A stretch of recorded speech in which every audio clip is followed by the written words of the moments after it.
Refraction through the curve surface.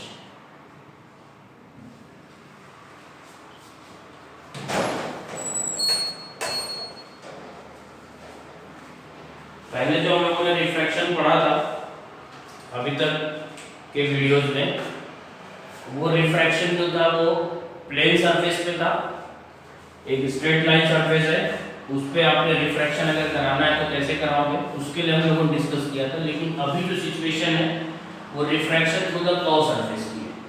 That means कि आपके सामने कोई ऑब्जेक्ट रखा हुआ है और सरफेस कैसा है, कर्व। ये ऑब्जेक्ट, ये हमारे पास फर्स्ट सरफेस रिफ्रैक्शन, ये सेकेंड पॉइंट पे इंटरसेक्शन हुआ और यहाँ पे इमेज का फॉर्मेशन कर रहा है। तो ये हो गया n2, ये हो गया n1। इसका रेडियस ऑफ कर्वेचर हमारे पास अवेलेबल है कुछ r। ये हो गया हमारे पास सेंटर ऑफ कर्वेचर, बराबर।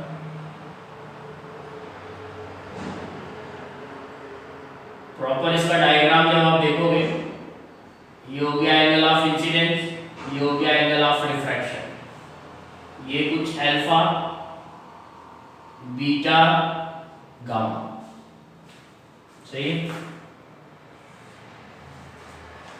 अब अगर हमारे पास कुछ सिचुएशन ऐसी है तो इसके लिए हम लोग क्या कर सकते हैं भाई, ऑब्जेक्ट फ्रंट में रखा आपने और इमेज का फॉर्मेशन हो रहा है रिफ्रैक्टिव सरफेस के अंदर, और एंगल कितना फॉर्म कर रहा है, ये अल्फा, ये कितना फॉर्म कर रहा है, बीटा, गामा।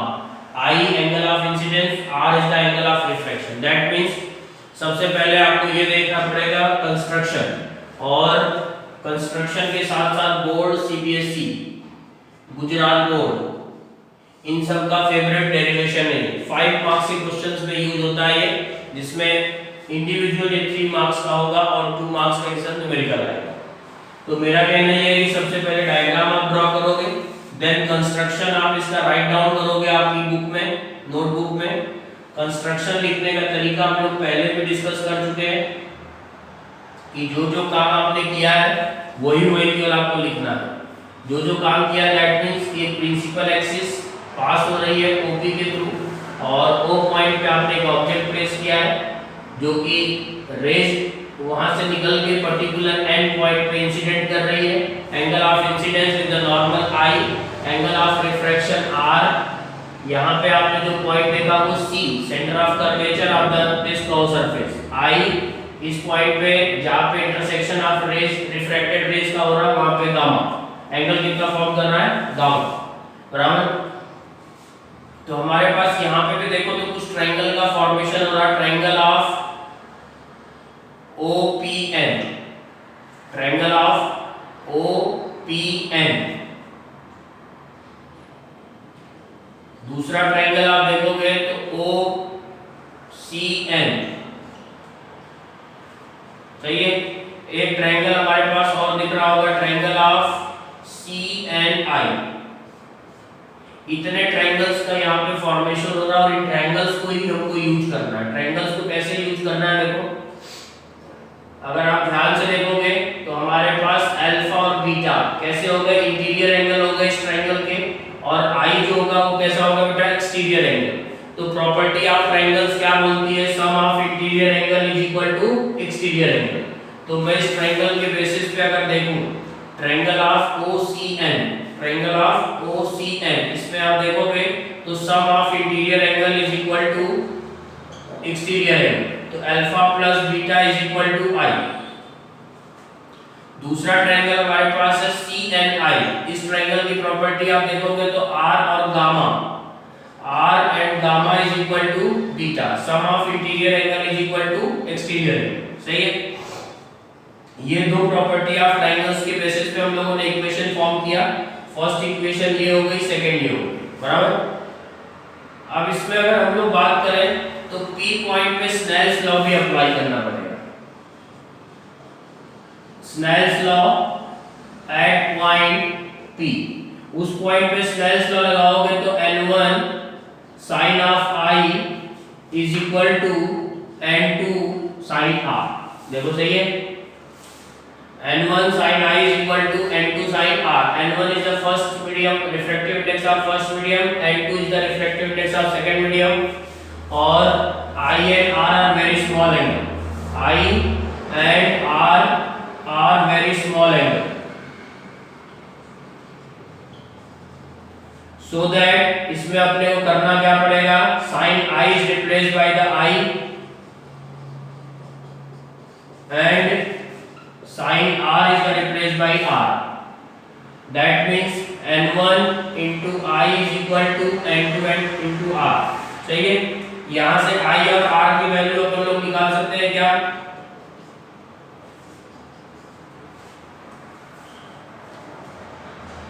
I की वैल्यू हमारे पास आ गई alpha plus beta is equal to n2R, beta minus gamma.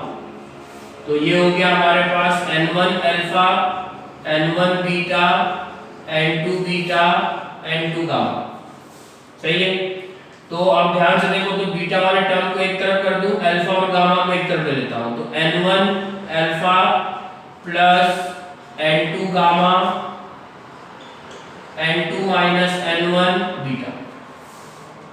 सही है, तो ये तो हो गया हमारे पास एक फॉर्मेशन ऑफ इक्वेशन का, और इस इक्वेशन को ही हमको यूज करना है, जिसके बेसिस पे हम लोग आगे काम कर सकते हैं। ये एक इम्पोर्टेंट डेरिवेशन है, न्यूमेरिकल्स भी जो आएगा जेईई मेंस या नीट में, वो न्यूमेरिकल का बेस यही रहता है। अपने को ये समझना पड़ता है कि फर्स्ट मीडियम कौन सा है, सेकंड मीडियम कैसा है, कौन सा है। मैं कुछ न्यूमेरिकल्स आपको दूंगा, उसमें आप देखना, यहाँ पे अपने को बोलना alpha, beta and gamma are very small angle, so that alpha is replaced by the tan alpha, beta is replaced by tan beta and gamma is replaced by tan gamma. Alpha beta gamma हो गया हमारे पास, तो यहाँ पे आप देखोगे तो n1 tan alpha plus n2 tan gamma is equal to n2 minus n1 tan beta। अब tan alpha, tan beta, tan gamma की वैल्यू देखो ट्रायंगल से रख सकते हैं क्या, if all the rays are paraxial so that Pn is the straight line. इसको deal कर सकते हैं, अगर ये पैरेक्सियल रेज है दैट मींस ये स्मॉल पार्ट पे कट करेगा, that means Pn is a very small part, that means it behave as like the straight line. अगर ये स्ट्रेट लाइन की तरह बिहेव करेगा तो इसको आप ट्रायंगल की प्रॉपर्टी बोल सकते हो क्या, ट्रायंगल की अगर प्रॉपर्टी आप बोलोगे तो tan alpha is equal to Pn upon OP, tan beta is equal to Pn upon PC, tan of gamma is equal to Pn upon Pi। सही है, अब tan alpha, tan beta, tan gamma की value मैं replace कर सकता हूं क्या उस पर्टिकुलर पॉइंट पे, अगर मैं इनकी वैल्यूज को रिप्लेस कर दूं तो भी मेरा काम कुछ ना कुछ हो जाएगा, और कुछ एक रिस्पेक्टिव वैल्यूज यहाँ पे देना स्टार्ट करेगा। n1 tan अल्फा की जगह आ जाएगा Pn upon OP plus n2 tan gamma Pn upon Pi is equal to n2 minus n1 tan beta हो गया हमारे पास Pn अपॉन Pc। Pn देखो तो पूरे में से कॉमन होके कैंसिल आउट हो जाएगा, that means n1 upon OP plus n2 upon Pi is equal to n2 minus n1 1 upon Pc। OP को आप क्या बोल सकते हो, that is the position of object, Pi position of image, Pc radius of curvature. With sign convention सबकी value आप place कर दो, तो n1 minus of u plus n2 upon v, n2 minus n1 upon r। तो आपके पास सही format में अगर इसकी बात करें तो n2 upon v, n2 upon v minus n1 upon u is equal to n2 minus n1 upon r। ये फाइनल इसका फॉर्मूला होगा। इसमें कुछ देखने की जरूरत जो पड़ती है वो फर्स्ट और सेकंड मीडियम, यहाँ पे अगर आप देखोगे ध्यान से तो ये हमारे पास था फर्स्ट मीडियम और ये हमारे पास है सेकेंड मीडियम, बराबर। ये फर्स्ट मीडियम के लिए हम लोग डील कर रहे हैं N1, मतलब ये एज्यूम कैसे करते हैं कि ये फर्स्ट मीडियम और ये सेकेंड मीडियम। इसको करने के लिए हमारे पास जहां पे ऑब्जेक्ट रखा हुआ है उसको हम लोग फर्स्ट मीडियम की तरह काउंट करते हैं, और रिफ्रैक्शन के बाद इमेज का फॉर्मेशन सेकेंड मीडियम में हो ना हो उससे कोई फर्क नहीं पड़ता, बट रिफ्रैक्शन की जो बाउंड्री है, इस बाउंड्री के बाद जो भी सेकेंड मीडियम हो वहां पे इमेज फॉर्म हो ना हो उससे हमको कोई फर्क नहीं पड़ता है, लेकिन जो भी सेकेंड मीडियम होगा उसको हम लोग N2 की तरह काउंट करते हैं।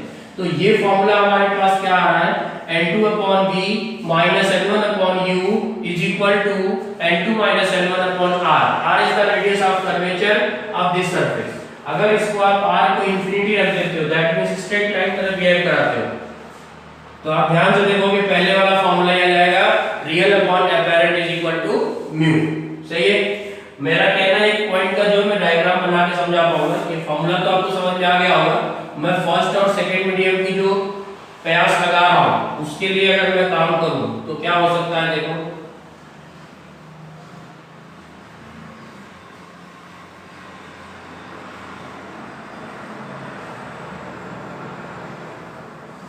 मेरा कहना था कि ये सरफेस कुछ ऐसा है, सपोज दैट अगर ये सरफेस इस टाइप का है और रेज आपने यहाँ डाली तो ये नीचे की तरफ बेंड होने के बजाय कहीं इधर चला जाएगा और इमेज का फॉर्मेशन यहाँ करेगा, ये ऑब्जेक्ट है। तो ये तब भी हमारे पास N1 ये होगा, N2 ये होगा, मतलब ये फर्स्ट मीडियम और ये क्या हो जाएगा बेटा, सेकेंड मीडियम। दैट मींस कि इससे फर्क नहीं पड़ता है कि इमेज का फॉर्मेशन कहाँ पे हो रहा है, फर्क इस चीज से पड़ता है कि जो बाउंड्री है उसके इधर जहाँ पे ऑब्जेक्ट रखा है वो फर्स्ट मीडियम और बाउंड्री के बाद जो मीडियम है that is called the second medium. ठीक है। तो इस तरीके से हम लोग इस फॉर्मूले को डिराइव करते हैं और इसके ऊपर कुछ एक न्यूमेरिकल देख लेते हैं कैसे इसका यूज होता है। ठीक है। आई थिंक सबको क्लियर हो गया होगा, और एक बार देख लो आप फाइनल फॉर्मूला क्या कहना चाह रहा हूँ, फिर इसके ऊपर एक न्यूमेरिकल की बात कर लेते हैं, न्यूमेरिकल्स कैसे हम लोग डील करते हैं।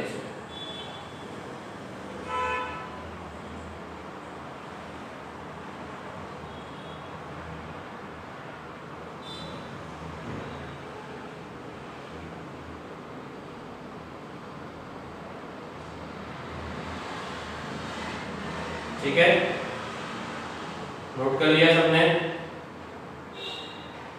आई होप कि सबने कर लिया होगा। अब इसमें एग्जांपल में एक हम लोग यूज कर लेते हैं जिससे कि आपको ये आइडिया लग जाए कि इसको हम लोग सॉल्व कैसे करते हैं। एग्जांपल में ग्लास स्फीयर दे रखा है, ये ऑब्जेक्ट हमारे पास यहाँ पे प्लेस है और रेज को आप इस पर्टिकुलर पी पॉइंट पे इंसिडेंट करा रहे हो।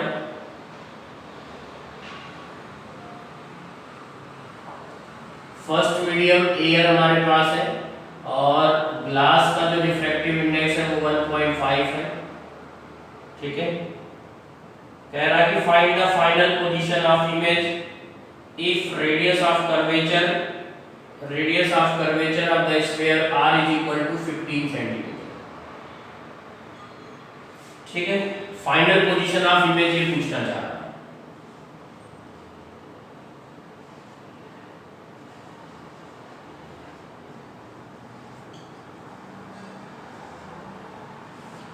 ऑब्जेक्ट की लोकेशन भी इन्होंने दे रखी है, ऑब्जेक्ट जो रखा हुआ है वो 10 सेंटीमीटर रखा हुआ है। तो देखो मैं आपको क्या बोलना चाह रहा हूं, ऑब्जेक्ट यहाँ पे है तो सबसे पहला काम आपका ये होगा कि फर्स्ट और सेकंड मीडियम आप डिसाइड करो। फर्स्ट मीडियम अगर आप देखोगे तो एयर और सेकंड मीडियम देखोगे तो 1.5 glass, u position of object 10 centimetre, radius of curvature plus of 15 centimetre. ठीक है। तो यहां से हमारे पास formula N2/V minus N1/U is equal to N2 minus N1/R।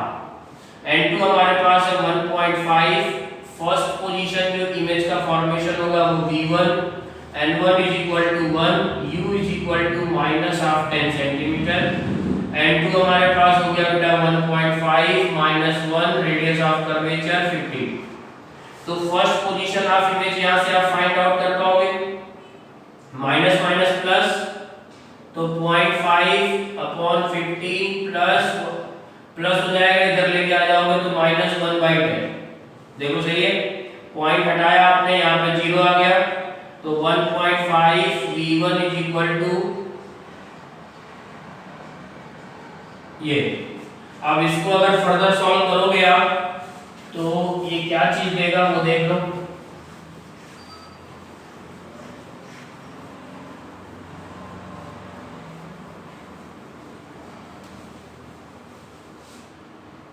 पहले हम लोग v1 की वैल्यू फाइंड आउट करेंगे, तो 1.5 upon v1 is equal to, यहाँ पे एलसीएम आ जाएगा 30, ये हो जाएगा हमारे पास 30 का मतलब ये हो गया 1 माइनस 3, तो 1.5 v1 माइनस 2/30, तो v1 इज इक्वल टू आ जाएगा हमारे पास 1.5 v1 इज इक्वल टू 1.5, मैं क्लास ले रहा हूँ भाई, ये डबल सेंटर, ठीक है, 1.5 into 30 upon 2 with negative sign. देखो सही है, ये हो गया 15, v1 is equal to minus, ये हो जाएगा आपके पास 225, दैट मीन्स 22.5 सेंटीमीटर पे पहली इमेज फॉर्म होगी। तो सबसे पहले आपको ये देखना है कि इसका सेंटर ऑफ कर्वेचर कहाँ पे होगा भाई, इस लोकेशन पे होगा। रेस कहां से कहां जा रही है, rarer to denser, that means bend towards the normal. Situation actual में ये होनी चाहिए, लेकिन सिचुएशन क्या फॉलो कर रहा है कुछ ये, और वो भी ये रेडियस कितना है 15 सेंटीमीटर, ये रेडियस कितना है 15 सेंटीमीटर। तो यहाँ पे अगर आप देखोगे तो 15 हो गया 30, मतलब 30 यहाँ तक है, तो इसके बिटवीन में ही इमेज का फॉर्मेशन कहीं ना कहीं ये करेगा, इसके बिटवीन में इमेज फॉर्म करेगा, दैट मींस इस लोकेशन पे कहीं ये इमेज फॉर्म करेगा। सही है, तो v1 इज इक्वल टू, यहां से देखोगे तो 22.5 सेंटीमीटर पे फॉर्मेशन ऑफ इमेज होगा, जिसकी वजह से भी ये ऑब्जेक्ट एक इमेज फॉर्म करेगा। अगर इन केस ये सपोज दैट, मैं एक जस्ट नेक्स्ट क्वेश्चन की बात कर रहा हूं कि ये 22 ना आके ये आता सपोज 40 सेंटीमीटर, इसका आंसर आप ध्यान से सुनना, जो लोग भी वीडियो देख रहे हैं उसको ध्यान सुनना। ये क्वेश्चन हमारा जो दिया हुआ था यहाँ तक सॉल्व हो गया, लेकिन मैं इस पे एक नए क्वेश्चन की बात कर रहा हूँ जिसको आपको समझ में आना चाहिए। मैंने बोला आपसे कि सेम सिचुएशन में सपोज यहाँ पे आपने ऑब्जेक्ट को रखा था और इमेज जो फॉर्म हो रही है वो 40 पे हो रही है। ये डायमेंशन डायमीटर कितना था बेटा 30 था, यहाँ से यहाँ तक का पोल से डिस्टेंस क्या थी 30 थी, लेकिन ये इमेज कहाँ पे बना रहा है, इसके बाहर। सही है, यहाँ से भी 10 सेंटीमीटर। तो इस तरह के क्वेश्चन को सॉल्व करने के लिए अब हमारे पास क्या होता है कि ये यहाँ पे इमेज फॉर्म नहीं करेगा, यहाँ से बाहर निकलेगा तो अगेन रिफ्रैक्शन होगा कि नहीं होगा। यहाँ से जब बाहर निकलेगा ग्लास स्फीयर से बाहर एयर मीडियम में, तो फिर से रिफ्रैक्शन होगा, फिर रिफ्रैक्शन होगा, दैट मींस कि ये अब इसके लिए P2 के लिए ऑब्जेक्ट की तरह काम करेगा, plus of 10 centimetre. Radius of curvature वही रहेगा हमारे पास, माइनस ऑफ 15 सेंटीमीटर। यहाँ पे अब N1 इज इक्वल टू 1.5 और N2 इज इक्वल टू 1, फिर से उसी में वैल्यू डाल दोगे, N2 upon V minus N1 upon U is equal to N2 minus N1 upon R, तो आपको रिजल्ट दे देगा। तो मेरा कहना ये है कि ये ओनली वन टाइम रिफ्रैक्शन हुआ था और इसने इमेज का फॉर्मेशन कर दिया, लेकिन ऐसा जरूरी नहीं है। जब रिफ्रैक्शन हो सकता है कि आउटसाइड ऑफ द स्फीयर होगा, तो उस केस में जो सेकंड बाउंड्री का रिफ्रैक्शन होगा उसको हम लोग सब कुछ चेंज करके काउंट करेंगे। उसके लिए N1 हो जाएगा 1.5, N2 हो जाएगा 1 और position of object plus of 10 centimetre, radius of curvature इस डायरेक्शन में है तो माइनस ऑफ 15 सेंटीमीटर। फार्मूला हमारे पास वही N2 upon V minus N1 upon U is equal to N2 minus N1 upon R। That means कि वही सब कुछ है, लेकिन अप्लाई करने का तरीका बदल गया। इसलिए मैंने बोला कि N1 N2 हमेशा फिक्स नहीं रहता है, N1 N2 हमेशा वेरी करता रहता है। ठीक है। तो इस तरीके से फिर साइन कन्वेंशन आप वैल्यू प्लेस करोगे और उससे आपको रिजल्ट मिलता रहेगा। तो ये बात हो गई हमारे पास refraction through the curve surface और इसका न्यूमेरिकल या इसका derivation most important for CBSE, Gujarat board and all boards जो भी आपके इंडिया में अवेलेबल है।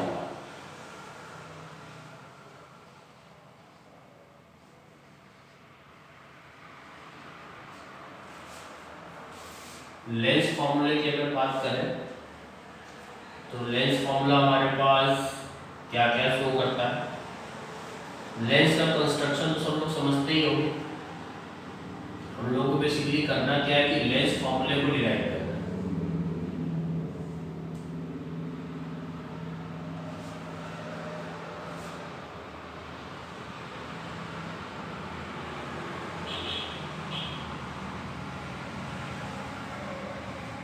ये हमारे पास ऑब्जेक्ट, ये radius of curvature r1, radius of curvature r2 और दूसरा हमारे पास क्या है, पोजीशन ऑफ इमेज I। ठीक है। तो ये हमारे पास फर्स्ट बाउंड्री है जहां से कि लाइट का रिफ्रैक्शन होगा और ये सेकेंड बाउंड्री जहां से रिफ्रैक्शन होकर इमेज का फॉर्मेशन स्टार्ट होगा। तो refraction through the curve surface को यूज करके हम लोग फॉर्मूला ड्राइव कराते हैं।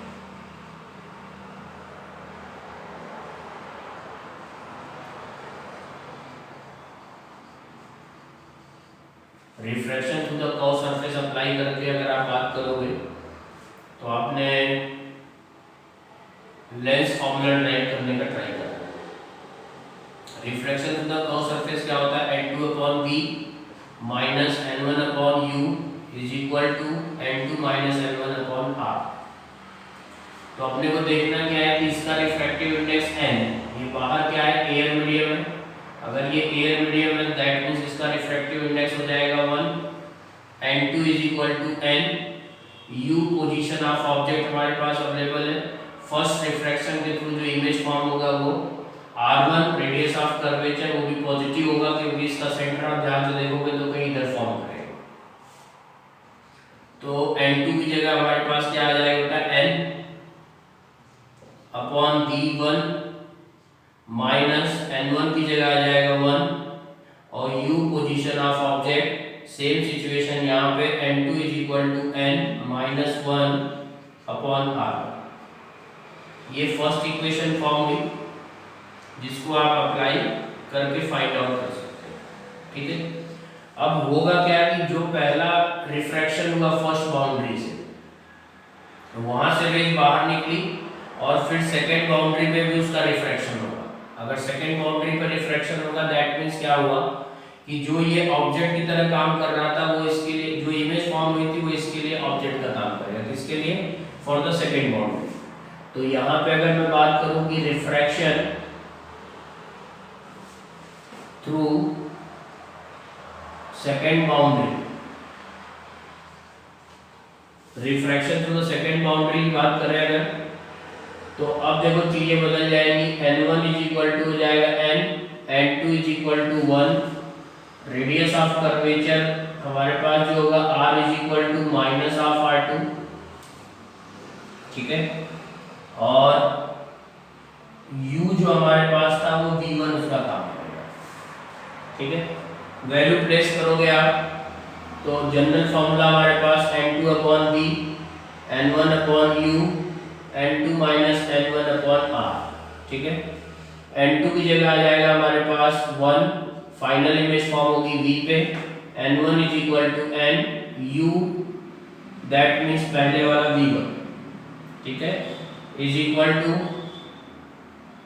n2/n1, तो 1 minus n upon radius of curvature r2।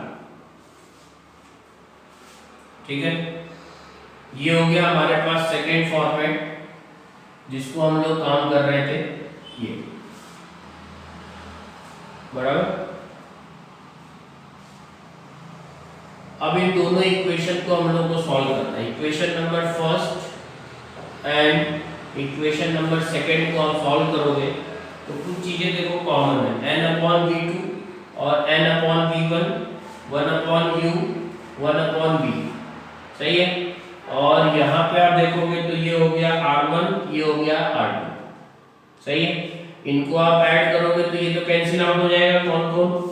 n upon v2 v1 n upon v1। बचा क्या आपके पास 1 upon v minus 1 upon u is equal to n minus 1 upon r1 plus 1 upon n r2। अब इसको आप देखो तो 10th में आपने पढ़ा होगा lens formula.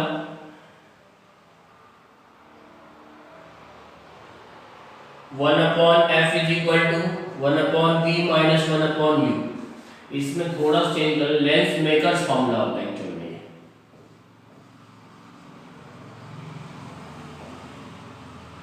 Lens makers formula, तो इसको हम लोग रिप्लेस कर सकते हैं 1 अपॉन एफ से। यहाँ पे आप देखोगे तो क्या हो जाएगा, n माइनस 1 कॉमन ले लूंगा दोनों में से, n माइनस 1 कॉमन लूंगा तो 1 upon r1 minus 1 upon r2। तो हमारे पास जो लेंस मेकर्स के थ्रू फॉर्मूला डिराइव हो गया आएगा, वो क्या आएगा बेटा 1 upon f is equal to n minus 1 upon r1 minus 1 upon r2। r1 r2 यहाँ पे क्या है, radius of curvature of the first surface, radius of curvature for the second surface. आप जैसे इसको सॉल्व करोगे आपके पास ये फॉर्मूला मिलेगा, f शो करेगा फोकल लेंथ और ये n refractive index of the glass medium, और 1 हमारे पास क्या अवेलेबल है -1 upon r1 minus 1 upon r2। इसमें एक प्रॉब्लम क्या आती है वो देखना आपको। लेंस मेकर्स में जो फाइनल फॉर्मूला हमारे पास अवेलेबल हुआ है उस फाइनल फॉर्मूले को कैसे चेंज करते हैं वो देखो। इसको अगर आप देखोगे लेंस मेकर्स को, तो मैंने बोला कि ये जो ग्लास सरफेस आपने रखा था वो एयर मीडियम में था। अगर सपोज दैट इसको आप वाटर में प्लेस कर देते हो तो इसके फॉर्मूले पे क्या इफेक्ट पड़ेगा। सपोज इस पूरे सिस्टम को आपने वाटर में प्लेस कर दिया तो इसका जो फोकल लेंथ का फॉर्मूला है वो बदल जाएगा। कैसे बदल जाएगा, इसको एज्यूम करके चलो कि जब एयर मीडियम था तो डिवाइडेड बाय 1 था, लेकिन अगर एयर मीडियम नहीं होगा कोई अदर मीडियम होगा तो क्या हो जाएगा Ng upon Nw minus 1 upon R1 minus 1 upon R2। तो ये रिफ्रैक्टिव इंडेक्स ऑफ मीडियम 1 की बजाय कुछ और होगा, तो वहां पे आपको प्लेस करना पड़ेगा और उसकी वैल्यू वहां पे लेके फोकल लेंथ आप कैलकुलेट कर सकते हो। फोकल लेंथ कैलकुलेशन का एक ही तरीका आपके पास अवेलेबल है। सही है। तो ये हो गया हमारे पास लेंस मेकर्स फॉर्मूला, और इसको अप्लाई करके हम लोग किसी की फोकल लेंथ निकाल सकते हैं।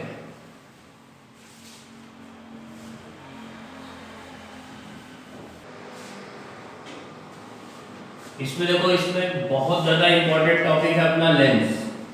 लेंस बेसिकली एक ऐसा टॉपिक है कि जिसका नॉर्मल क्वेश्चन आप इजीली सॉल्व कर सकते हो, वो किसी भी फॉर्मेट का एग्जाम हो, बहुत सीधा और बहुत ही अच्छा क्वेश्चन आता है इसका। हर एक बोर्ड अपना उसको यूज करता है, चाहे वो सीबीएसई बोर्ड हो, नीट हो, जेईई हो, और एक नॉर्मल क्वेश्चन आता है इसका, बहुत डिफिकल्ट नहीं आता। कई सारे पार्ट्स होते हैं इसमें भी। लेंस बेसिकली बोलता क्या है कि लेंस होता क्या है। लेंस की अगर डेफिनेशन की मैं बात करूं तो लेंस बेसिकली होता है कोई भी bounded surface, bounded curve surface. जैसे पहले भी हमारे पास था, लेकिन पहले कर्व नहीं होता था। At least one surface should be curve, A transparent medium which is bounded through the at least one curved surface, a transparent medium which is bounded through at least one curved surface, that is called the lens। उसको हम लोग क्या नाम देते हैं बेटा, lens का। तो यहाँ पे जो हम लोगों ने पहले पढ़ रखा था उसका मतलब आप समझ लीजिए। ये आपके पास ट्रांसपेरेंट मीडियम है, ग्लास फाइबर किसी का भी हो सकता है। फर्स्ट का radius of curvature R1, second का रेडियस ऑफ कर्वेचर R2, और इसको आपने किसी ट्रांसपेरेंट मीडियम के साथ एक सरफेस एटलीस्ट कर्व कर देंगे तो इसको आप लेंस का नाम दे सकते हो। और लेंस में भी ये होता है कॉन्वेक्स लेंस। कॉन्वेक्स लेंस की अगर मैं बात करूं तो इक्वी कॉन्वेक्स लेंस भी इसका एक टाइप होता है। इक्वी कॉन्वेक्स लेंस जिसमें R1 is equal to R2, that is called the equi convex lens. बराबर। इसके आगे आप जाओगे तो प्लेनो कॉन्वेक्स लेंस, उसने बोला कि at least one surface should be curve. तो यहाँ पे आप ध्यान से देखो कि एक सरफेस इसका कर्व तो है, एक फ्लैट सरफेस है जिसका रेडियस ऑफ कर्वेचर इंफिनिटी, तो इसको आप क्या नाम दोगे बेटा? Plano convex lens. ठीक है। अब इसके आगे हम लोग बढ़े तो concave convex concave lens. Concave lens की प्रॉपर्टी कैसी होती है? रेडियस ऑफ कर्वेचर इसमें भी दो रहेगा, R1 R2, दूसरे वाले का भी R2, लेकिन इसको हम लोग जो नाम देते हैं concave lens. Equi concave lens भी हो सकता है। एक सरफेस को अगर आप फ्लैट कर दोगे तो उसको हम लोग क्या नाम दे सकते हैं? इक्वी कॉन्वेक्स लेंस में हमारे पास R1 is equal to R2। Condition अगर मैं डाल दूं if R1 is equal to R2 then उसको आप क्या नाम दोगे बेटा? Equiconcave lens. सही है। उसके आगे अगर प्लेनो कॉन्वेक्स लेंस की आप बात करना चाहते हो तो प्लेनो कॉन्वेक्स लेंस की प्रॉपर्टी क्या होगी? वर्टिकली उसको कट कर दो तो वो किसको शो करने लगेगा? प्लेनो कॉनकेव लेंस को। वर्टिकली आपने इसको कट कर दिया,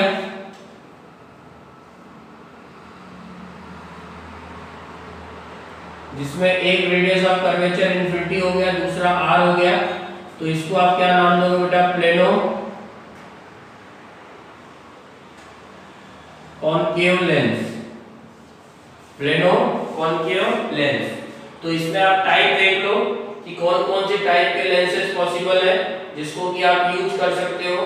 फर्स्ट था कॉन्वेक्स लेंस जिसमें radius of curvature R1 R2 था हमारे पास। सेकंड हमारे पास था इक्वी कॉन्वेक्स लेंस जिसकी वैल्यू थी R1 R2 आपस में इक्वल। तीसरा हमारे पास हो गया प्लेनो कॉन्वेक्स लेंस जिसमें कि आपने देखा कि प्लेनो कॉन्वेक्स लेंस में एक सरफेस हमारे पास कैसा होता था भाइयों? एक सरफेस की जो प्रॉपर्टी होती थी वो कैसी होती थी? वो जस्ट इंफिनिटी होगा, उसका रेडियस ऑफ कर्वेचर हमारे पास इंफिनिटी रहेगा। रेडियस ऑफ कर्वेचर अगर इंफिनिटी है तो इसका मतलब क्या हुआ कि आप उसको यूज कर सकते हो कि एक इनफाइनाइट और दूसरा R। सही है।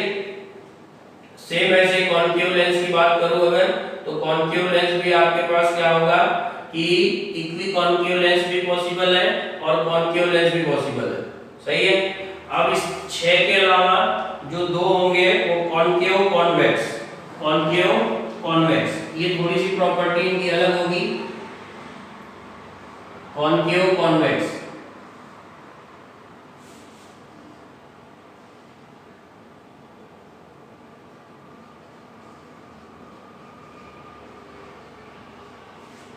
इसमें रेडियस ऑफ कर्वेचर एक R1 एक R2। सही है। इसमें एक चीज ध्यान से देखना, R1 R2 में जनरली अपने को जज करना पड़ता है कौन सा होगा? R2 is greater than R1। इसका सर्कल का रेडियस बड़ा होगा और पीछे वाले का सर्कल का रेडियस थोड़ा छोटा होगा। तो ये हो गया हमारे पास कॉनकेव कॉन्वेक्स लेंस। एक होता है कॉन्वेक्सो कॉनकेव, एक दूसरा क्या होता है? Concave कॉन्वेक्सो concave. इसकी प्रॉपर्टी कैसी होती है भाई? देखो ये हमारे पास R1 ये R2, ये था हमारे पास कॉनकेव कॉन्वेक्स, ये होता है कॉन्वेक्सो कॉनकेव लेंस। ठीक है। तो इस तरीके से लेंस होता है। पहली डेफिनेशन हम लोगों ने पहले पढ़ा, इसका वापस रिवाइज कर लेते हैं। ए transparent medium which is bounded through the at least one surface should be curved, that is called the lens। Lens में हमारे पास प्रॉपर्टी क्या थी? मेन तो कॉन्वेक्स और कॉनकेव होते हैं, लेकिन कॉन्वेक्स और कॉनकेव के अंदर भी कई सारी प्रॉपर्टीज होती हैं। पहला equi convex lens, plano convex lens, equi concave lens, plano concave lens. उसके बाद दो डिफरेंट टाइप के थे, कॉन्वेक्सो कॉनकेव, कॉनकेव कॉन्वेक्स और कॉन्वेक्सो कॉनकेव। ठीक है। इसमें रेडियस ऑफ कर्वेचर के बारे में आपको देखना पड़ता है। बेसिकली जो R1 R2 आप देख रहे हो वो किसी स्फीयर का कटा हुआ पार्ट ही होगा जिससे कि आपने ये लेंस फॉर्म किया होगा। विदाउट सॉलिड स्फीयर के कट किए हुए आप इसकी बात नहीं कर सकते हो कि आपने लेंस का फॉर्मेशन कैसा किया। जैसे मैं बात करूं सबसे पहले कॉन्वेक्स लेंस की। तो कॉन्वेक्स लेंस में आपने ध्यान से देखो, इस तरीके से दो स्फीयर का पार्ट्स कट किए होंगे आपने। इसका रेडियस ऑफ कर्वेचर आपने नाम दिया r1, इसका रेडियस ऑफ कर्वेचर का नाम दिया r2। तो मुझे ये C2 लिखना पड़ेगा और इसका सेंटर जो होगा वो C1। r1 r2 को अगर आप ध्यान से देखोगे तो r1 यहाँ पे पॉजिटिव होगा और r2 के लिए अगर ध्यान से देखोगे तो ये होगा नेगेटिव। बात समझ में आई क्या? ये वाला पार्ट जो है उसको आप नाम दोगे लेंस। सेम ऐसे आप बात करोगे किसके लिए? कॉन्वेक्सो के कॉन्केव के लिए।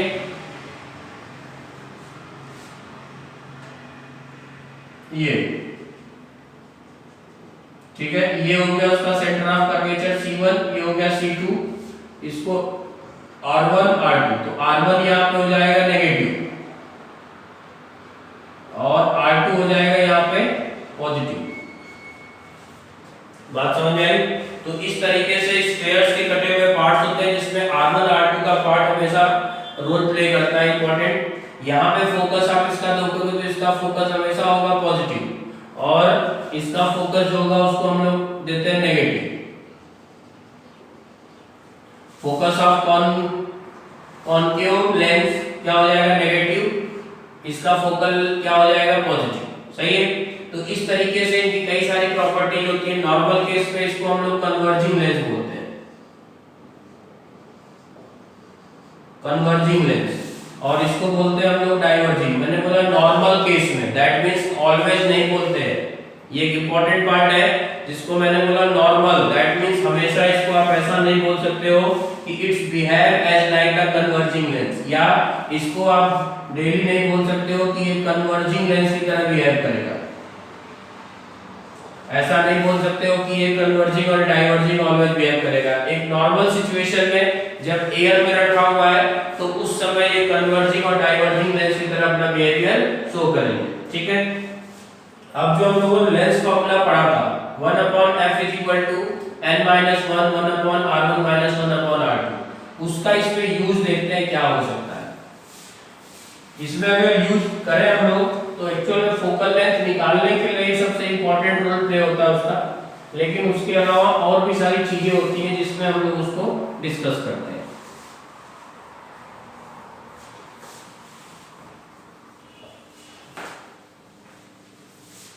आप देखो, अगर उसको आप यूज करना चाहते हो तो सबसे पहले आपके पास था कॉन्वेक्स लेंस,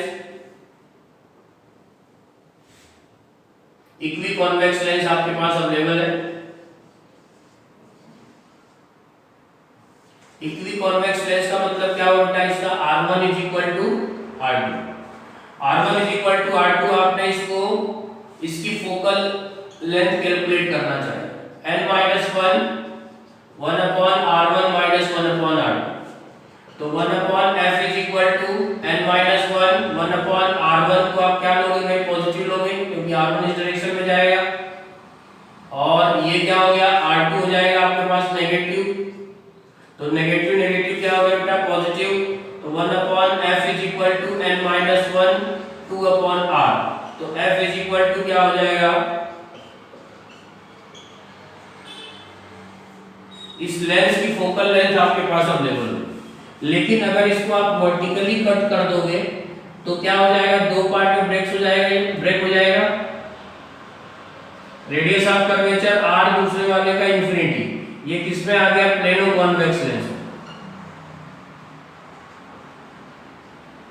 दो पार्ट्स में आप कट करोगे तो आपके पास क्या हो जाएगा? ये प्लेनो कॉन्वेक्स लेंस हो जाएगा, ये इंफिनिटी और ये r। तो आप बोल सकते हो कि 1/f' = n-1 1/r1 की जगह आपने लिख दिया r और 1/r2 की जगह आ गया इंफिनिटी। तो 1/f' = n-1/r, that means f' सही है। अब क्या पुराने फोकल लेंथ से इसका कंपेयर कर सकते हैं क्या? r/n-1, तो आप क्या लिख पाओगे? इसकी वैल्यू f' की वैल्यू अगर आप लिखना चाहो तो आप क्या लिखोगे? 2 टाइम्स हो जाएगा या हाफ हो जाएगा? r/2n-1 है ना, r/2 2n-1, तो यहाँ पे r/2n-1 को रिप्लेस करोगे तो f dash is equal to आपके पास आ जाएगा 2f। That means focal length of the system should be increase. मतलब वर्टिकली अगर सिस्टम को आप कट करोगे तो उसकी फोकल लेंथ पहले के कंपेयर में डबल हो जाएगी। पहले क्या था, वो इक्वी कॉन्वेक्स लेंस था, अभी किस में कन्वर्ट हो गया बेटा, प्लेनो कॉन्वेक्स लेंस में। और प्लेनो कॉन्वेक्स लेंस करते ही आपने सब कुछ सेम रखा, केवल एक रेडियस ऑफ कर्वेचर सेकंड वाला इन्फिनिटी को चला गया, फर्स्ट वाला एज इट इज r था, तो वहां से कैलकुलेशन हम लोगों ने किया तो 1/infinity 0 हो गया, 1/r बचा, तो n-1/r। और इससे अगर आप रिप्लेस करते हो तो f dash is equal to r/2n-1 की वैल्यू क्या हो जाएगी, 2f। That means after cutting focal length of the system should be increase. Vertical cutting आपने किया तो, अगर हॉरिजॉन्टल कटिंग आप कर देते हो तो क्या फर्क पड़ेगा भाइयों,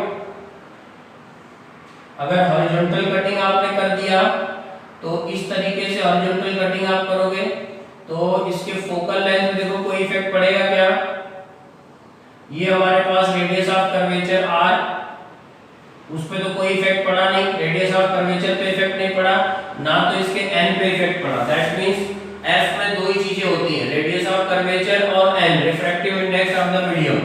तो दोनों का रेडियस ऑफ कर्वेचर तो सेम ही रह गया, r1 r2 r1 r2। अब अगर बात करूं मैं 1/f dash is equal to, तो n-1 1/r1 1/r2। Focal length की वैल्यू आप रिप्लेस कर दोगे तो आपके पास क्या आ जाएगा भाई, तो 1/f dash is equal to n-1/2r।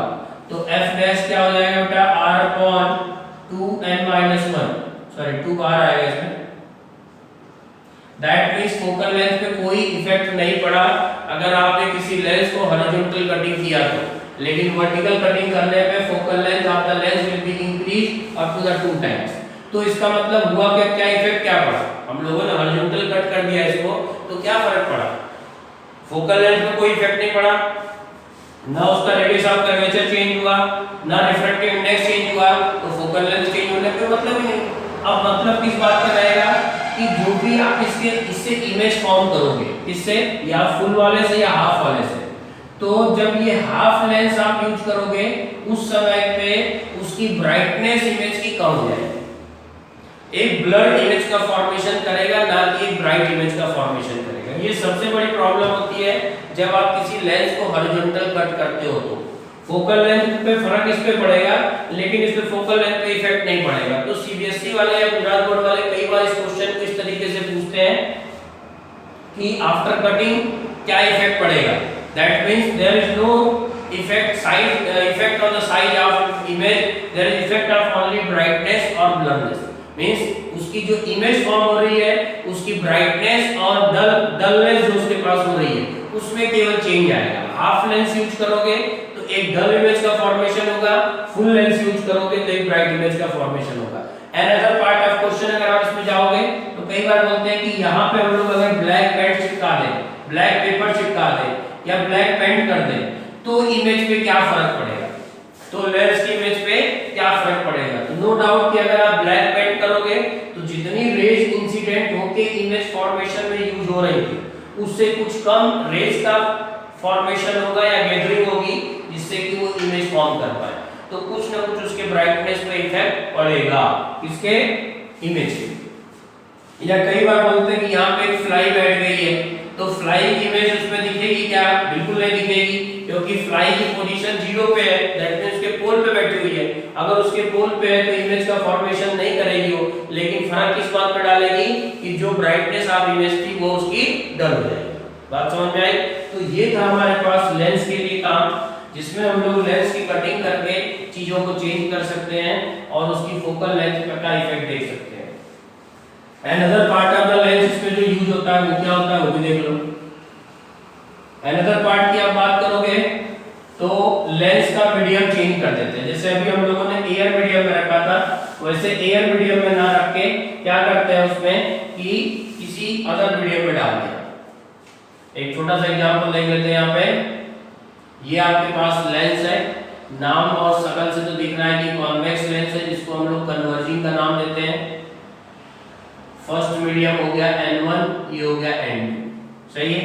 यहाँ पे भी हमारे पास N1, तो यहाँ पे हमारे पास केस कैसा, N2 is greater than N1। N2 is greater than अगर N1 है मेरे पास, तो ये इसका बिहेवियर जैसा पहले था वैसे ही काम करेगा कन्वर्जिंग लेंस की तरह।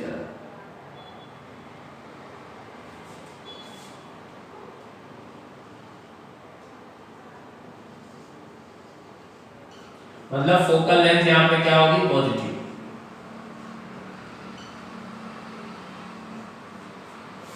केस अगर मैंने चेंज कर दिया तो ये केस 1 था। अगर केस 2 की मैं बात करूं, if N1 is equal to N2, तो ये ओनली ट्रांसपेरेंट मीडियम की तरह बिहेव करेगा।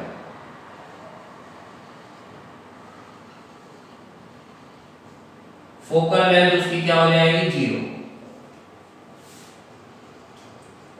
Case 3, if N1 is less than N2, मतलब क्या हो गया कि ये बाहर का रिफ्रैक्टिव इंडेक्स ग्लास से ज्यादा है, तो ये डाइवर्जिंग लेंस की तरह बिहेव करेगा।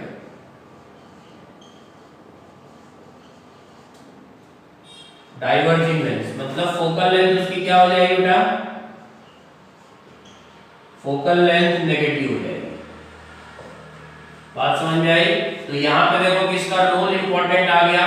अगर सराउंडिंग का रिफ्रैक्टिव इंडेक्स आप चेंज कर रहे हो तो उसकी फोकल लेंथ पे इफेक्ट पड़ेगा, डाइवर्जिंग लेंस की तरह बिहेव करने लगेगा। ये बात कर रहे हैं तो हम लोग कॉन्वेक्स लेंस की। अगर कॉन्केव लेंस की बात करें तो कॉन्केव लेंस की अगर आप बात करते हो तो आपके पास सेम वही प्रॉपर्टी होगी। जब तक फर्स्ट केस को फॉलो करेगा तब तक ये डाइवर्जिंग लेंस की तरह बिहेव करेगा और इसकी फोकल लेंथ क्या रहेगी, नेगेटिव। केस 2 की बात करोगे, केस 1 आप समझ रहे होगे क्या कि ये फर्स्ट मीडियम, ये second medium, N2 is greater than N1। Case 2 की बात करोगे, N1 is equal to N2, तो वही ये ट्रांसपेरेंट मीडियम की तरह केवल बिहेव करेगा,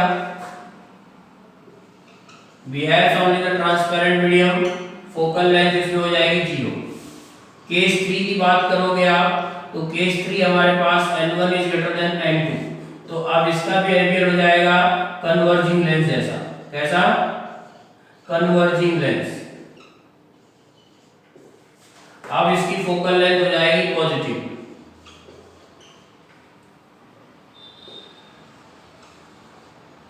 फोकल लेंथ पॉजिटिव। बात समझ में आई। तो इस तरह का बिहेवियर हमारे को यहाँ पे शो होने को मिलता है। कन्वर्जिंग लेंस का मतलब ये हो गया। और दूसरे केस का अगर मैं डायग्राम देना चाहूँ तो ये प्लेन सरफेस की तरह बिहेव करेगा, लाइट रे सीधा स्ट्रेट बाहर निकल जाएगी। थर्ड वाले केस की अगर बात करूँ तो आप लाइट रेस को ऐसे डालोगे, ये डाइवर्ट होगी और इसको मर्ज करेंगे तो कहीं बैक साइड में इमेज का फॉर्मेशन करेगा। दैट मींस ये फोकस इसका नेगेटिव हो गया। यहाँ पे आपने फ्रंट लेंस देखा, पहले केस में डाइवर्जिंग मतलब ये केस बाहर निकल जाएगा और फोकल लेंथ इस तरह से हो जाएगी। सेकंड केस अगर आप देखोगे तो रेज लाइट सीधा स्ट्रेट बाहर निकल जाएगी, कुछ कन्वर्जिंग नहीं होगी।